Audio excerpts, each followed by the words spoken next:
ఏపీలో పింఛన్ల పంపిణీ వ్యవహారంలో గందరగోళం నెలకొంది. ఎన్నికల కోడ్ అమల్లో ఉన్నందున వాలంటరీ వ్యవస్థ ద్వారా పెన్షన్ల పంపిణీకి బ్రేక్ పడింది. పింఛన్లను ఇళ్ల వద్దకు కాకుండా గ్రామ, వార్డు సచివాలయాల వద్ద పంపిణీ చేయాలని సెర్ఫ్ సీఈఓ ఆదేశాలు జారీ చేశారు. అయితే ఎండలు మండుతున్న వేళ పింఛనుదారులు సచివాలయాలకు రావడం కష్టతరమవుతుందని, ఇళ్ల వద్దకే వెళ్లి పంపిణీ చేసేలా చర్యలు చేపట్టాలని ప్రభుత్వ ప్రధాన కార్యదర్శి జవహర్ రెడ్డిని టీడీపీ బృందం కలిసి విజ్ఞప్తి చేసింది.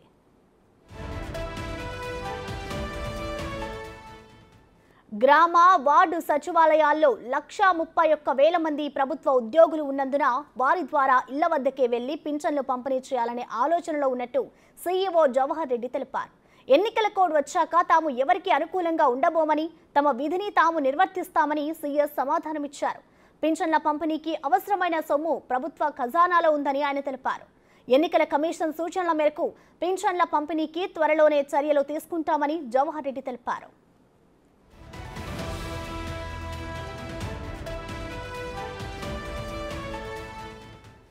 మరోవైపు ఏపీలోని వాలంటీర్లు మూకుమ్మడి రాజీనామాలు చేయడం రాజకీయ రంగు పులుముకుంది. వాలంటీర్లపై టీడీపీ ఈసీకి ఫిర్యాదు చేసినందువల్లే రాజీనామాలు చేస్తున్నారని వైసీపీ ఆరోపిస్తోంది. వాలంటీర్లను అడ్డుపెట్టుకుని వైసీపీ రాజకీయాలు చేస్తుందని ఇటు టీడీపీ కౌంటర్ ఇచ్చింది.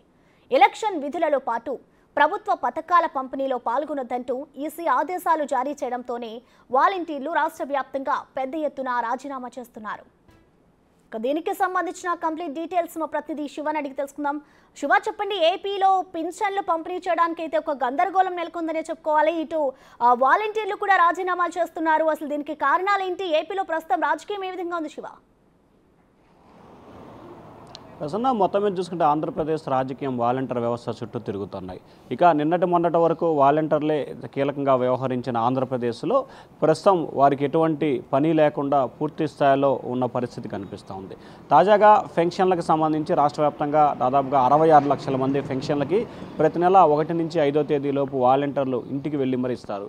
అయితే ఎన్నికలు కూడా ఉన్న నేపథ్యంలో ఎవరు కూడా వాలంటీర్లు ఇటువంటి కార్యక్రమాలు చేయొద్దని చెప్పి ఎన్నికల కమిషనర్ ఆదేశాలు జారీ చేసింది. అయితే వైఎస్ఆర్సీపీ అధికార నేతలను అడ్డు పెట్టుకొని కావాలనే ఫంక్షన్లో జాప్యం చేస్తూ ఉంది. డబ్బులు కూడా లేకపోవడంతో ఇబ్బందులు పడతా ఉంది.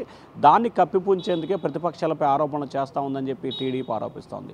మరొక వైపు వృద్ధుల్ని, వికలాంగులని ఇబ్బందులు పెట్టే ఉద్దేశంతో ప్రతిపక్షాలు కుట్రపూనాయి. వాలంటీర్ల వల్ల ఎటువంటి ప్రయోజనం లేదు, వారు ఇన్ని సంవత్సరాలు ఇచ్చారు, కేవలం 2-3 ఏళ్ళు ఇవ్వనంత మాత్రాన వారంతా జగన్కి మద్దతు పలుకుతారా పలకరా అని చెప్పి వైసీపీ నేతలు అయితే తీవ్రస్థాయిలో మండిపడుతున్న పరిస్థితి కనిపిస్తోంది.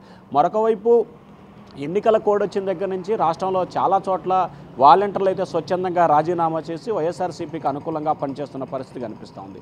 ఇక ఎన్నికల కోడ్ అమల్లోకి వచ్చిన తర్వాత ఈసీ చర్యలు తీసుకున్న తర్వాత నిన్న ఒక్కరోజే మచిలీపట్నం, కృష్ణా జిల్లా మచిలీపట్నంలో దాదాపుగా 1240 మంది వాలంటీర్లు రాజీనామా చేశారు. వీరందరికీ రాజీనామా పత్రాలు అయితే అధికారులకు అందజేయడం జరిగింది. అయితే మాజీ మంత్రి పేర్నేని నాని సొంత నియోజకవర్గం మచిలీపట్నంలోనే ఈ వ్యవహారం అయితే జరిగింది. ఆయన దీనికి సంబంధించి కూడా స్పందిస్తూ అది రాజకీయాలతో సంబంధం లేదు, వారి వ్యక్తిగత విషయం అని చెప్పి చెప్తా ఉన్న పరిస్థితి కనిపిస్తోంది.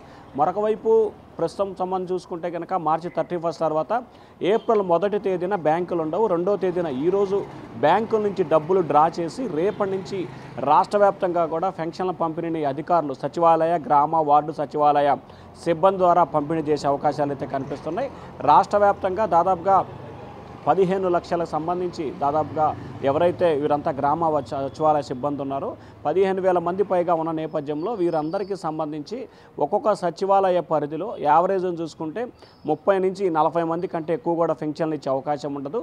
సో ఈ నేపథ్యంలోనే గ్రామ, వార్డు సచివాలయ సిబ్బంది ద్వారా గతంలో మాదిరిగానే డోర్ డెలివరీ చేసే ప్రయత్నాలు చేయాలని చెప్పి టీడీపీ అలాగే మిగిలిన రాజకీయ పక్షాలు కూడా ఎన్నికల కమిషన్ అలాగే సీఎస్ని కూడా కోరిన పరిస్థితి కనిపించింది. మరొక వైపు వైఎస్ఆర్సీపీ మాత్రం ఖచ్చితంగా వాలంటీర్ల విషయాన్ని మాత్రం రానున్న ఎన్నికల్లో లబ్ధి పొందేందుకు ఇటు వైఎస్ఆర్సీపీ కానీ ఇటు టీడీపీ కానీ 2 పార్టీలు కూడా ఎవరికి తోచిన విధంగా వారు రాజకీయంగా లబ్ధి పొందేందుకు శాయశక్తులా కృషి చేస్తున్న పరిస్థితి కనిపిస్తూ ఉంది. అయితే ఎన్నికల అధికారులు మాత్రం ఖచ్చితంగా దీన్ని పూర్తి స్థాయిలో పరిశీలన అయితే చేస్తూ ఉన్నారు. మరొక వైపు రాష్ట్ర వ్యాప్తంగా వాలంటీర్లు రాజీనామా ప్రక్రియ కొనసాగుతున్నప్పటికీ ఎన్నికల సంఘం మాత్రం ఇవాళ డబ్బులు విడుదల చేసి అంత క్యాష్ ఇవ్వాలి కాబట్టి రేపటి నుంచి పంపిణీ చేసేందుకు ఏర్పాట్లు చేస్తున్నారు. మరొక వైపు టీడీపీకి సంబంధించి సంబంధించి కూడా రాష్ట్ర వ్యాప్తంగా వాలంటీర్లతో ఎటువంటి ప్రభుత్వ సంక్షేమ కార్యక్రమాలు పంపిణీ చేయడానికి వీల్లేదని చెప్పి స్పష్టమైన ఆదేశాలు ఇవ్వాలని నిన్న కూడా మరొక ఫిర్యాదు చేసిన పరిస్థితి కనిపించింది. సో ఓవరాల్గా చూసుకుంటే ఆంధ్రప్రదేశ్లో ఫంక్షన్ చుట్టూ వాలంటీర్ల చుట్టూ అయితే ఆంధ్రప్రదేశ్ రాజకీయం తిరుగుతూ ఉంది. సో రేపటి నుంచి రాష్ట్ర వ్యాప్తంగా ఫంక్షన్ పంపిణీ శ్రీకారం చుట్టబోతా ఉన్నారు. శివ, ఇటు ఈ పింఛన్ల పంపిణీకి సంబంధించి ఈసీ ఏదైనా గడువు విధించిందా? అంటే పెన్షన్ పంపిణీకి సంబంధించి ఇప్పటివరకు ఎన్నికల సంఘం ఎటువంటి గడువు కూడా ప్రకటించలేదు. అయితే రేపటి నుంచి రాష్ట్ర వ్యాప్తంగా పంపిణీ చేసేందుకు సిఎస్ ఏర్పాట్లు అయితే చేస్తున్న పరిస్థితి కనిపిస్తూ ఉంది.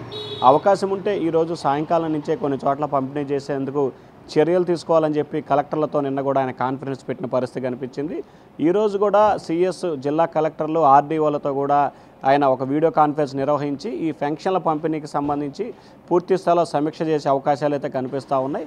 ఇప్పటివరకు ఎన్నికల సంఘం కానీ సిఎస్ కానీ ఎటువంటి గడువు పెట్టలేదు.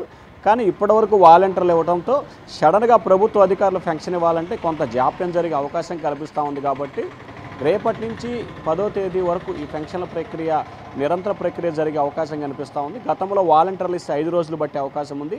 ఇప్పుడు వాలంటీర్లు కాకుండా ప్రభుత్వ అధికారులు ఇస్తారు కాబట్టి 7 నుంచి 10 రోజుల వరకు సమయం బట్టే అవకాశం ఉందని చెప్పి ప్రభుత్వ అధికారులు అయితే చెప్తా ఉన్నారు. ప్రసన్న, శివ, చూసుకుంటే కొంతమంది వృద్ధులు ఉంటారు, అలాగే వికలాంగులు కూడా ఇంట్లోనే ఉంటారు. పింఛన్ నేరుగా సచివాలయాలు కానీ గ్రామ వార్డు దగ్గరికి వెళ్ళలేని పరిస్థితి ఉంటుంది. సో అలాంటి వారికి ఇటు అధికారులు ఏమైనా ప్రత్యామ్నాయ ఏర్పాట్లు చేస్తున్నారా? వాళ్ళకి ఏ విధంగా పింఛన్ ఏర్పాటు ఇస్తున్నారనుకోవచ్చు శివ?